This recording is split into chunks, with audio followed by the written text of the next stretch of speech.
بسم اللہ الرحمن الرحیم۔ کیا آپ جانتے ہیں کہ روح کیسے نکلتی ہے؟ آئیے آج روح قبض کرنے کے میکانزم کو سمجھتے ہیں۔ پہلا سوال یہ ہے کہ روح کیسے نکلتی ہے؟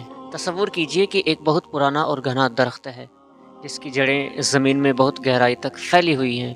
ان جڑوں نے مٹی کو مضبوطی سے پکڑے رکھا ہے۔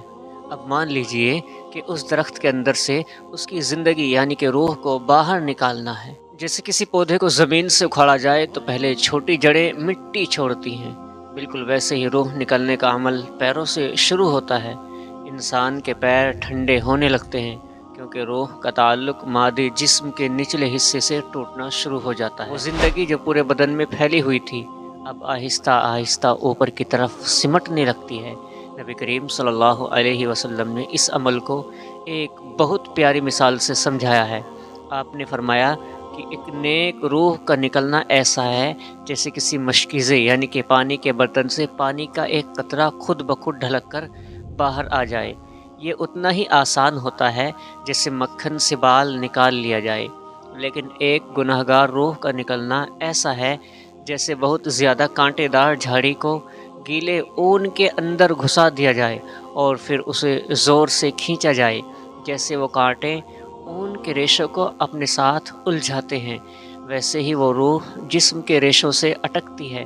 آپ یوں سمجھیے کہ روح جسم کے اندر ایک قید پرندے کی طرح ہے۔ ملک الموت جب آتے ہیں تو پنجرے کا دروازہ کھول دیتے ہیں۔ نیک انسان کی روح اس پرندے کی طرح ہے جو فوراً اڑ کر اپنے باغ کی طرف جانا چاہتا ہے۔ فرشتے اس روح کو ایک بے حد خوشبودار ریشمی کپڑے میں لپیٹ لیتے ہیں، جیسے ہم کسی قیمتی ہیرے کو مخمل میں رکھتے ہیں۔ آخر میں وہ ساری زندگی سمٹ کر انسان کے حلق میں آ جاتی ہے۔ یہ بالکل ایسا ہی ہے جیسے کسی گلاس کو الٹا کیا جائے اور اس کا آخری قطرہ بھی باہر نکل آئے۔ جب روح حلق تک پہنچتی ہے تو انسان کی مادی زبان بند ہو جاتی ہے، لیکن اس کی روح کی آنکھیں ملک الموت کو اپنے سامنے دیکھ رہی ہوتی ہیں۔ لیکن یہاں دوسرا سوال یہ ہے کہ فرشتے اتنی زیادہ موتیں ایک ساتھ کیسے دیتے ہیں؟ دنیا میں ہر لمحہ ہر سیکنڈ میں ہزاروں موتیں ہو رہی ہیں۔ اسے ذرا تفصیل سے سمجھتے ہیں۔ روح قبض کرنے کا میکانزم ایک ایسی حقیقت ہے جس سے نظریں چرانا ممکن نہیں، لیکن جب ہم اس کی گہرائی میں اتر کر دیکھتے ہیں تو عقل حیرت کے اس مقام پر پہنچ جاتی ہے جہاں لفظ ختم ہو جاتے ہیں اور صرف سبحان اللہ باقی رہ جاتا ہے۔ آئیے آج اس پردے کو اٹھا کر دیکھیں جسے ہم موت کہتے ہیں، اور اس عظیم ہستی کے کام کرنے کے انداز کو سمجھے جسے اللہ تعالیٰ نے روح سمیٹنے پر لگایا ہوا ہے۔ کائنات کے اس بہت بڑے کارخانے میں جہاں اربوں آکاش گنگائیں رقص کر رہی ہیں اور کروڑوں ستارے ہر لمحہ ٹوٹتے اور بنتے ہیں، وہاں زندگی اور موت کا ایک ایسا پیچیدہ نظام موجود ہے جو انسانی عقل کے ترازو میں نہیں سما سکتا۔ ہم اکثر سوچتے ہیں کہ ایک ہی لمحے میں جب دنیا کے ایک کونے میں کوئی جنگل میں کام کر رہا ہوتا ہے اور دوسرے کونے میں کوئی اپنے نرم بستر پر آخری سانسیں لے رہا ہوتا ہے، تو حضرت جبرائیل علیہ السلام ان دونوں تک ایک ساتھ کیسے پہنچتے ہیں؟ دنیا میں ہزاروں موتیں ایک وقت کیسے ہو رہی ہوتی ہیں؟ اس گتھی کو سلجھانے کے لیے ہمیں مادیت کی اینک اتارنی ہوگی اور روحانیت کے اس چشمے سے دیکھنا ہوگا جہاں فاصلے، وقت اور دشاؤں کے معنی بدل جاتے ہیں۔ ذرا تصور کیجئے کہ ایک بہت بڑے فنکار کے سامنے ایک لمبا نقشہ پھیلا ہوا ہے۔ ایک مالی کے سامنے ایک چھوٹی سی کیاری ہے جس میں ہر پھول اس کی دسترس میں ہے۔ بزرگوں نے اس کی مثال یوں دی ہے کہ حضرت جبرائیل علیہ السلام کے لیے پوری زمین ایسی ہی ہے جیسے تمہارے ہاتھ کی ہتھیلی میں رکھی ہوئی ایک چھوٹی سی رائی ہو۔ جب آپ اپنی ہتھیلی کو دیکھتے ہیں تو کیا آپ کو اس کے ایک کونے سے دوسرے کونے تک جانے کے لیے سفر کرنا پڑتا ہے؟ کیا آپ کی نظر کو ہتھیلی کے دائیں حصے سے بائیں حصے تک پہنچنے کے لیے وقت درکار ہوتا ہے؟ ہرگز نہیں۔ بالکل اسی طرح اس کائنات کے مالک نے اپنے اس فرشتے کو وہ طاقت اور بصیرت عطا کی ہے کہ پوری دنیا ان کے سامنے ایک دسترخوان کی طرح بچھی ہوئی ہے۔ وہ وقت اور مکان یعنی ٹائم اینڈ اسپیس کی ان زنجیروں میں قید نہیں ہیں جن میں ہم اور آپ جکڑے ہوئے ہیں۔ جہاں ہمارے لیے ہزاروں میل کا فاصلہ ہے، وہاں ان کے لیے محض ایک نظر کا اشارہ ہے۔ وہ ہزاروں میل کا فاصلہ ایک سیکنڈ سے بھی پہلے طے کر سکتے ہیں۔ ہم اس نظام کی خوبصورتی کو اور بہتر سمجھ سکتے ہیں جب ہم ان کے انتظامی ڈھانچے پر غور کرتے ہیں۔ اللہ رب العزت نے حضرت اسرائیل علیہ السلام کو اس کام میں اکیلا نہیں رکھا، بلکہ ان کے نیچے فرشتوں کی ایک بہت بڑی فوج مقرر کر رکھی ہے۔ یہ فرشتے بالکل اسی طرح کام کرتے ہیں جیسے روشنی کی لہریں سورج سے نکل کر پوری زمین کو گھیر لیتی ہیں۔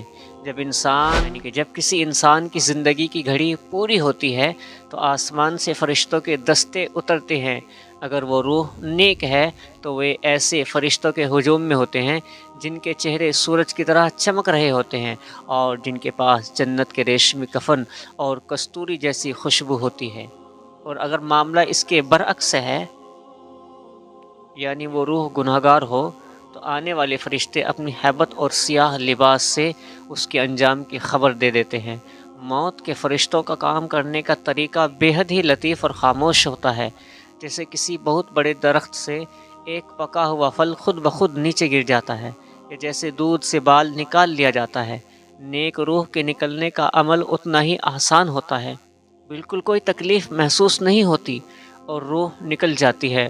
لیکن اگر انسان گناہگار ہو تو روح نکلتے وقت انسان کو اتنی تکلیف محسوس ہوتی ہے جتنی انسان سوچ بھی نہیں سکتا۔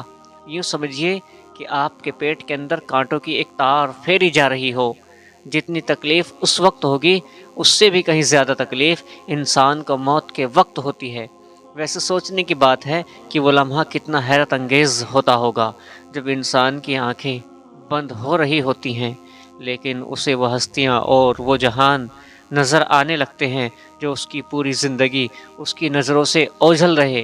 وہ دیکھتا ہے کہ اس کے سرہانے ایک ایسی بہت بڑی ہستی کھڑی ہے جس کا سر آسمانوں میں ہے اور پاؤں زمین کی تہوں میں، اور جو اس کے اصل گھر کی طرف لے جانے آئی ہے۔ ویسے اگر دیکھا جائے تو موت کا فرشتہ دراصل کوئی خوفناک بلا نہیں ہے، بلکہ وہ ایک قاصد ہے، یعنی ایک پیغام پہنچانے والا جو عاشق کو اس کے معشوق حقیقی سے ملانے آتا ہے۔ صوفیاء کرام کے نزدیک ملک الموت اس دوست کے مانند ہے جو قید خانے کا دروازہ کھول کر قیدی کو رہا کر دیتا ہے۔ وہ روح جو 9 مہینے تک ماں کے پیٹ میں رہی اور پھر اس بہت بڑی دنیا میں آئی، اس کے لیے موت اس دنیا کے تنگ قید خانے سے نکل کر ایک عظیم جہان کی وسعتوں میں پرواز کرنے کا نام ہے۔ روح جب جسم کے پنجرے سے آزاد ہوتی ہے تو وہ خود کو ایک ایسی روشنی اور سکون میں پاتی ہے جس کا تصور اس مادی دنیا میں ممکن ہی نہیں۔ حیرت کا ایک اور پہلو یہ ہے کہ روح قبض کرنے کا عمل انسانی جسم کے نچلے حصوں سے شروع ہوتا ہے۔ یہ بالکل ایسا ہی ہے جیسے کسی پیالے کو خالی کیا جا رہا ہو۔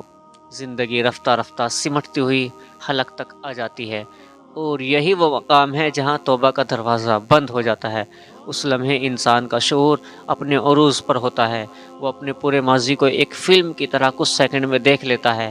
وقت اس کے لیے رک جاتا ہے۔ وہ فرشتوں کے کلام کو سنتا ہے، ان کی خوشبو محسوس کرتا ہے، اور اس سے معلوم ہو جاتا ہے کہ اس کا ٹھکانہ کہاں ہے۔ انسان کی پوری زندگی دراصل اسی ایک رات یعنی ملک الموت سے پہلی ملاقات کی تیاری ہے۔ ملک الموت وہ ہستی ہے جو ہر روز 5 مرتبہ ہمارے چہروں کو دیکھتی ہے، جیسا کہ کچھ روایتوں میں ہے۔